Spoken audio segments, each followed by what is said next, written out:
ముఖ్య అతిథులుగా విచ్చేసిన మన మంత్రివర్యులు శ్రీ వాసంశెట్టి సుభాష్ గారికి, ఈ వేదిక మీద ఉన్న పెద్దలకు, టీచర్స్కు మరియు ఈ కార్యక్రమాన్ని విచ్చేసిన ప్రతి ఒక్కరికి పేరు పేరున నా నమస్కారాలండి. సో ముందుగా PTM mega parent teacher meeting 2.0 అనేది మన ప్రభుత్వం చాలా ప్రతిష్టాత్మకంగా తీసుకుంది.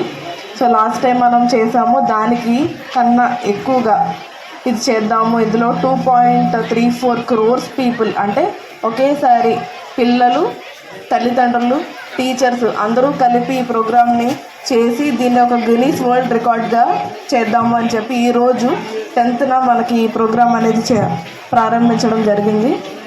సో మనకి చూస్తే మనం ఇదివరకు కాలంలో మన స్కూల్కి వెళ్తే ప్రతి ఒక్కరు యూనిఫామ్ వేసుకుని వచ్చేవారు.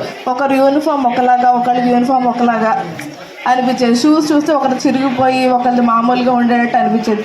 చిన్నప్పుడు నాకు స్కూల్కి వెళ్తేనే ఇబ్బందిగా అనిపించేది. అంటే మనకన్నా వేరేది బాగుంటే, లేకపోతే మన షూస్ పాడైపోయి వేరే వాళ్ళు బాగుంటే ఒక ఇబ్బందిగా అనిపించేది. నెక్స్ట్ మధ్యాహ్నం కూర్చున్నప్పుడు మన బాక్స్ మనం పెట్టుకుంటాం, వేరే ఒకళ్ళు మంచిగా తెచ్చుకుంటారు. సో ఇట్లాంటివన్నీ చూసి పిల్లలకి అనవసరంగా మైండ్ అనేది డిస్టర్బ్ అవుతుంది. అంటే ఒక కైండ్ ఆఫ్ యూనిఫామిటీ అనేది ఉండదు. సో దాన్ని సరిచేస్తూ మన ప్రభుత్వం అనేది ఒక యూనిఫామిటీ తీసుకురావాలన్న ఉద్దేశంతో ఇప్పుడు కిట్లు అనేవి ఉన్నాయి కదా, విద్యామిత్ర కిట్లతో యూనిఫామ్ కానీ షూస్ కానీ ఇస్తున్నారు. అండ్ మిడ్ డే మీల్ స్కీమ్లో ప్రతి ఒక్కరికి సమానంగా ఉండాలని చెప్పి ఇప్పుడు సన్నబియ్యం కూడా ఏర్పాటు చేసి అది కూడా ఇస్తున్నారు. వారికి ఏ హెల్త్ ప్రాబ్లమ్స్ లేకుండా ప్రతిదీ కూడా చూస్తున్నారు. ఎనెమిక్ చిల్డ్రన్స్కి వాళ్ళకి ఫోలిక్ యాసిడ్ ఇస్తున్నారు. సో ప్రభుత్వం పిల్లలకి ఏవైతే కావాలో అన్నీ ప్రొవైడ్ చేసి వాళ్ళకి కేవలం ఎడ్యుకేషన్ మీద కాన్సన్ట్రేట్ చేసేటట్టు చూసుకుంటున్నారు.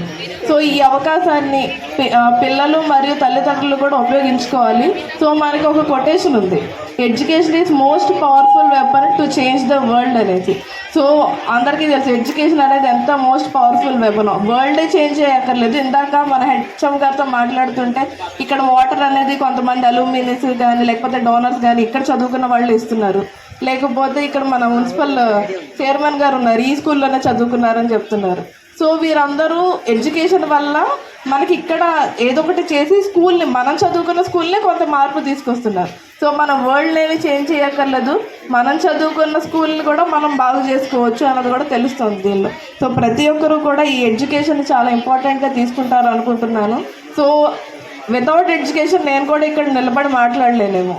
సో ఎడ్యుకేషన్ అనేది అంత పవర్ఫుల్ వెపన్. ఒక మనిషి మాట్లాడడానికి, ఒక ఫైనాన్షియల్ ఎబిలిటీ ఒక మనిషికి ఎంత పవర్ని ఇస్తుందో ఎడ్యుకేషన్ కూడా అంతే పవర్ని ఇస్తుంది. ఒకరి మాట ఎవరైనా వినాలి అంటే, అది నుంచుని వారు మాట్లాడాలి అంటే ఒక సక్సెస్ఫుల్ పర్సన్, ఒక ఎడ్యుకేటెడ్ పర్సన్ చెప్తేనే అది వినసొంపుగా ఉంటుంది, వేరే వాళ్ళకి కూడా అది ఇన్స్పిరేషన్గా ఉంటుంది. సో దయచేసి ప్రతి ఒక్కరూ కూడా పిల్లలు అనేవారు చదువుకోవాలి. అండ్ డోంట్ మార్క్స్ అనేది ఒకటే కాదు, ఇప్పుడు 574 580 వచ్చినంత మాత్రాన, సో వేరే పిల్లలు 400 తెచ్చుకున్నంత మాత్రాన ఏది పోకుండా ఉండదు. సో దయచేసి ప్రతి ఒక్కరూ కూడా పిల్లలందరూ కూడా బాగా చదువుకోవాలి. Minimum marks and also maximum marks కూడా తెచ్చుకోవాలి ప్రతి ఒక్కరు. సో వేరే వాళ్ళు చూసి దయచేసి మీరు లోగా ఫీల్ అవ్వద్దు. మీ క్లాస్లో చదివే పిల్లలు ఎవరైతే ఉంటారో అండ్ పేరెంట్స్ కూడా, ఒక పిల్లలు బాగా చదివి ఇంకొక పిల్లలు బాగా చదవకపోతే దయచేసి ఇద్దరిని ఈక్వల్గా ట్రీట్ చేయాలి. ఇంకొకరికి వేరే వాళ్ళలో ఇష్టాలు ఉండొచ్చు, అవి కూడా మనము తెలుసుకొని వాళ్ళని దాని వైపు ప్రోత్సహించాలి. So thank you everyone.